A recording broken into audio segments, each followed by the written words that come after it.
លោកយានមកជួយបញ្យលបន្ថែមអំពីរឿងរ៉ាវរបស់វិស័យក្រហមតិចដោយសារថ្ងៃនេះយើងឃើញថាមានព័ត៌មានមុននេះបានលើកឡើងអំពីកីឡាករបិសាយក្រហមដែលសារទើបតែវិលមកធ្វើបានល្អប្រមាណប្រកួតចុងក្រោយ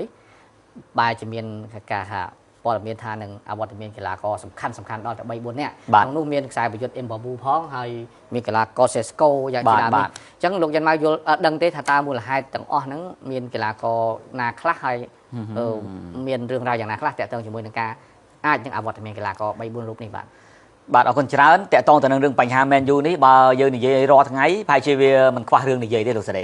បាទឥឡូវចាក់ស្ដែងយើងត្រឡប់មកលោក Robin Amarin វិញមុននឹងនិយាយអំពីបញ្ហាកីឡាករ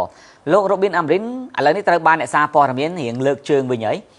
ពីព្រោះគាត់ទៅតែបានឈ្នះពានរង្វាន់គ្រូល្អប្រចាំខែជាមួយនឹង Mbamu ជាកីឡាករល្អប្រចាំខែកន្លងមក Man U ក៏ធ្លាប់ទទួលបានគ្រូនិងកីឡាករប្រចាំខែដូចគ្នាដែរដូចមានលោក Ole Gunnar Solskjaer Sir Alex Ferguson លោក Louis van Gaal នឹងឡាបាទហើយសម្រាប់លោក Robin Amarin ត្រូវបានអ្នកសារព័ត៌មានគេលេងសូវបង្អាប់ថាកៅអីក្តៅអ្នកនោះជាបេក្ខភាពត្រៀមជំនួសលោក Robin Amarin ឥឡូវនេះគេទាញដល់លោក Ancelotti វិញដែលជាអ្នកដឹកនាំហង្សក្រហម Liverpool កាលពីឆ្នាំតមុន2 ឆ្នាំមុននៅពេលដែលលោក Jurgen Klopp គាត់បានចេញពីទឹកដី Anfield គាត់ក៏បានស្រែកច្រៀងឈ្មោះរបស់លោក Ancelotti បាទឲ្យមានការគ្រប់គ្រងក្រោយមកលោក Ancelotti មកដល់ក៏អាចដឹកនាំ Liverpool ឈ្នះបានពានរង្វាន់ Premier League ពិតមែនត្រឹមតែការដឹកនាំលើកដំបូងតែក្រោយពីរដូវកាលទី2នេះរបស់លោក Ancelotti ធ្វើឲ្យ Liverpool បាទចាប់ផ្ដើមរំកើធ្លាក់មកលេខ8ស្របពេលដែលក្លឹបបានចំណាយលុយជាង400 លានផោនបាទហើយឥឡូវនេះគិតត្រឹមឆ្នាំ2025ត្រូវបានអ្នកសារព័ត៌មានគេប្រៀបធៀបការដឹកនាំឆ្នាំ2025និងការដឹកនាំឆ្នាំ2025របស់លោក Ancelotti និងលោក Amarin លោក Ancelotti បានបរាជ័យលើសលោក Amarin ចំនួន1ប្រកួតហើយចាញ់16ប្រកួត17ប្រកួតហើយស្របពេលដែលលោក Robin Amarin ចាញ់តែ16ប្រកួតទេនៅក្នុងឆ្នាំ2025នេះសប្តាហ៍នេះចាញ់ទៀត Liverpool បាទចាញ់ធ្ងន់កតែម្ដងជាមួយនឹងតាប៉េ 3-0 បាទហើយយើងទាញមកកីឡាករវិញកីឡាកររបស់ Man U មុនដំបូងឡើយតាមសារព័ត៌មានអវត្តមានអាចតែ2ឬក៏3នាក់ទេទី1គឺ Mbamu បាទទី2គឺ Amad Diallo ទី3គឺ Mazraoui Amad Diallo ជាកីឡាករសញ្ជាតិ Ivory Coast ដែលស្ថិតនៅក្នុងទ្វីបអាហ្វ្រិក Mbamu ជាកីឡាករសញ្ជាតិ Cameroon ដែលស្ថិតនៅក្នុងទ្វីបអាហ្វ្រិកដូចគ្នា Mazraoui ជាកីឡាករសញ្ជាតិ Maroc ដែលស្ថិតនៅក្នុងទ្វីបអាហ្វ្រិកដូចគ្នាបាទ Zesco ស្ថិតនៅក្នុងកីឡាករអឺរ៉ុបទេជាកីឡាកររបស់ Slovenia តាមពិតត្រូវតែអវត្តមានអាចនឹង3នាក់នេះទេដោយសារតែ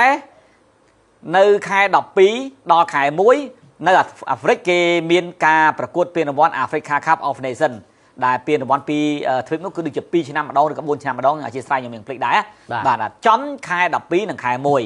អញ្ចឹងអ្នកដែលត្រូវទៅមាន Mbamu មាន Amad Diallo និង Mazraoui ហ្នឹងហើយបាទតែ Sesko គឺអត់ត្រូវទៅទេប៉ុន្តែក៏មិនបានលេងឲ្យជំនឿជាដែរយប់មិញនេះសារព័ត៌មានជាច្រើនបានចោះបាត់ទឹកបាត់ដីតាក់ទងទៅនឹង Slovenia បានដកឈ្មោះ Benjamin Sesko ចេញពីក្រុមជម្រើសជាតិសម្រាប់ការប្រកួតវគ្គជម្រុះ FIFA World Cup នេះហើយដោយសារតែ Benjamin Sesko គឺមានបញ្ហារបួសជង្គង់នៅពេលដែល Sesko លេងឲ្យ Spurs លេងឲ្យ Man U តទល់ជាមួយ Spurs កាលពីចុងសប្តាហ៍កន្លងទៅអញ្ចឹងក្លឹបបានបញ្ជាក់ថាក្នុង48ម៉ោងគេនឹងអាចប្រកាសអំពីជំងឺឬក៏របួសរបស់ Sesko ថាតើគាត់ត្រូវសម្រាប់រយៈពេលប្រហែលសប្តាហ៍គិតមកដល់ពេលនេះអត់ទាន់គ្រូពេទ្យអត់ទាន់ហ៊ានបញ្ជាក់ឲ្យច្បាស់ 100% ទេថា Sesko នឹងអវត្តមានប្រហែលរដូវកាលឬក៏ប្រហែលសប្តាហ៍ជាស្រ័យប្រហែលសប្តាហ៍តែបើតាមដំណឹងអាចនឹងរយៈពេលយូរគួរសមអញ្ចឹងធ្វើឲ្យ Man U គេទាញមកថា Man U នឹងវិបត្តិកីឡាករដល់ទៅ4នាក់នៅក្នុងអំឡុងខែធ្នូនិងខែមករាហ្នឹងគេគិតថា Sesko យ៉ាងហោចណាស់ក៏សម្រាប់2ខែដែរគេស្មានអញ្ចឹងវាចំអារបុលនេះអត់ Mbamu អត់ Amad Diallo នេះអញ្ចឹងគេទាញថា Man U នឹងអវត្តមានកីឡាករសំខាន់ដល់ទៅ4រូបបាទ Sesko ម្នាក់ទៀតដែលស្ថិតនៅក្នុងកីឡាករទី4ហ្នឹងហើយបាទអញ្ចឹងយើងស្រុកមកវិញថា Man U បច្ចុប្បន្នរស់តែស្លាប់ស្ដាំស្លាប់ឆ្វេងនៅតែបក់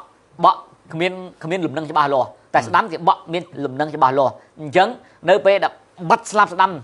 បាត់ខ្សែវាតូលនៅសល់តែ Zirkzee ម្នាក់គត់ដែល Zirkzee ប្រហែលសប្តាហ៍កន្លងមកនេះមិនដែរចូលលេងសំបីតែមួយប្រកួតសោះបាទអញ្ចឹងធ្វើឲ្យលោក Robin Amarin ក៏ព្យាយាមច្នៃកីឡាករដែរជាក់ស្ដែង គាត់ធ្វើតែគាត់តែធ្វើមិនបានល្អទេនៅពេលដែលគាត់ព្យាយាមដូរកីឡាករចូលនៅក្នុងវគ្គទី2ចាប់ពីនាទី60ឡើងគាត់ចាប់ដើមធ្វើការផ្លាស់ប្ដូរហើយជាក់ស្ដែងការពីនាំមុខមួយ Spurs 1-0 ការពីសប្តាហ៍កន្លងទៅយប់ថ្ងៃសៅរ៍កន្លងទៅត្រឹមតែនាទី50ជាងនេះគាត់ចាប់ដើមដូរកីឡាករហើយដក Masraoui ចេញចំនួនដែលBenjamin Sesko លេងបានប្រហែលជា20នាទីក៏របួស30នាទីក៏របួសទៅធ្វើឲ្យ Man U សល់10នាក់ចុងម៉ោងតែចេះសំណាងតែបានស្មើវិញបាទគាត់ដូរដាក់ Manuel Ugarte ជំនួស Casemiro ដាក់ Lenny Yoro ដាក់អីហ្នឹងនៅពេលដែលគាត់ចាប់ផ្ដើមធ្វើការផ្លាស់ប្ដូរ Man U ទម្រង់ដែលល្អគេថាបាយបិណ្ឌទៅជាបាយបាតអស់បាទនិយាយទៅគឺចាប់ដើមលេងវល់កីឡាកររត់មិនច្បាស់ការចែកបាល់ទៅមុខហាក់បីដូចជាមិនប្រកបមិនមែនជាលើកដំបូងទេជាច្រើនលើកច្រើនសារមកហើយដែលលោករ៉ូប៊ីនអាមីនតែងតែកែច្នៃវគ្គទី2ឲ្យកីឡាករបំរុងចូលលេងដើម្បីឲ្យពួកគាត់ស៊ាំពួកគាត់លេងឲ្យយល់នៃទម្រង់ក៏ប៉ុន្តែនៅតែមិនធ្វើបានល្អដដែលភាគច្រើនឲ្យតែលោករ៉ូប៊ីនអាមីនចាប់ដើមធ្វើការផ្លាស់ប្ដូរកីឡាករមិនយុដឹងតែរបូតគ្រាប់បាល់តែម្ដងបាទភាគច្រើនគឺអញ្ចឹងកន្លែងហ្នឹងហើយដែលសារព័ត៌មានថ្នាក់ដឹកនាំ Man U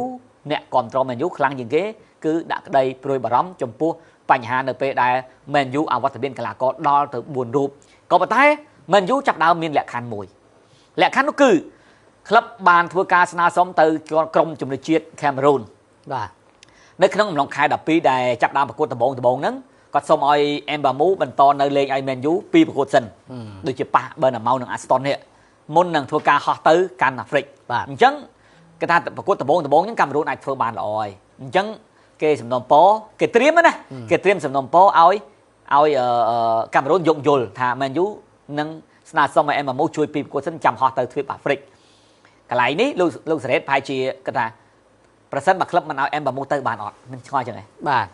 តាមពិតតាមច្បាប់តាមហត្ថសន្យាតាមហត្ថរបស់ក្លឹបមានសិទ្ធិមិនអាចឲ្យ Mbamou ទៅបានហើយក្លឹបមកគេចង់លេងល្បិចគេអាចដាក់ឲ្យ Mbamou របួសឬក៏បញ្ហាអ្វីមួយដែលមិនអាចទៅលេងបានក៏បានដែរក៏ប៉ុន្តែកន្លែងនេះគេមិនធ្វើក្បាច់អញ្ចឹងទេវាអាក្រក់មើលពេកហើយស្របពេលដែល Mbamou ដឹងថា Man U កំពុងតែត្រូវការគេខ្លាំងគេជំរឿជាតិក៏ត្រូវការដែរអញ្ចឹង Mbamou គាត់ព្យាយាមនៅកណ្ដាលដោយទុកឲ្យ Man U ជាមួយនឹងកាមេរូនធ្វើការចរចាគ្នាភាគីខាងលើគេចរចាគ្នាចោះបាទយើងកីឡាករនៅកណ្ដាលបាទដើម្បីកុំឲ្យខុសទាំងសងខាងជារឿងមួយត្រឹមត្រូវហើយបាទព្រោះម្នាក់ក៏ត្រូវការកតាបកិច្ចនៅឯប្រទេសជាតិខ្លួនហើយម្នាក់ទៀតក៏ជាកតាបកិច្ចដែលក្លឹបរបស់ខ្លួនកំពុងតែលេងបាទអញ្ចឹងមិនទាន់ប្រកាសទេលោកយ៉ាម៉ៅអធិប្បាយមកទាំងអស់ហ្នឹងមានន័យថាមិនទាន់ច្បាស់ 100% ទេគ្រាន់ថាកីឡាករទាំងប្រមាណរូបហ្នឹងដែលមានឱកាសអាចអវត្តមាននៅក្នុងចន្លោះពីខែមករា12ខែធ្នូដល់ខែមករាបាទអញ្ចឹងចាំមើលថាតើការដោះស្រាយរវាងថ្នាក់ដឹកនាំរបស់បិសាចក្រហមជាមួយនឹងបណ្ដាប្រទេសដែលពួកគាត់ទៅហ្នឹងតើមានការវិវត្តគ្នាទេព្រោះថាដូចលោកយើងមកលើកដែរគឺដើមអញ្ចឹងគឺមិនសូវជាខ្លាំងទេអាចទប់ហើយឲ្យ Mbamou លេងពីប្រកួតសិនទៅចាំទៅក៏មិនអីដែរតែខាងជំរឿសជាតិគេព្រមឬមិនព្រមជារឿងមួយទៀតចាំមើលទាំងអស់គ្នាបងប្អូនបាទអរគុណច្រើន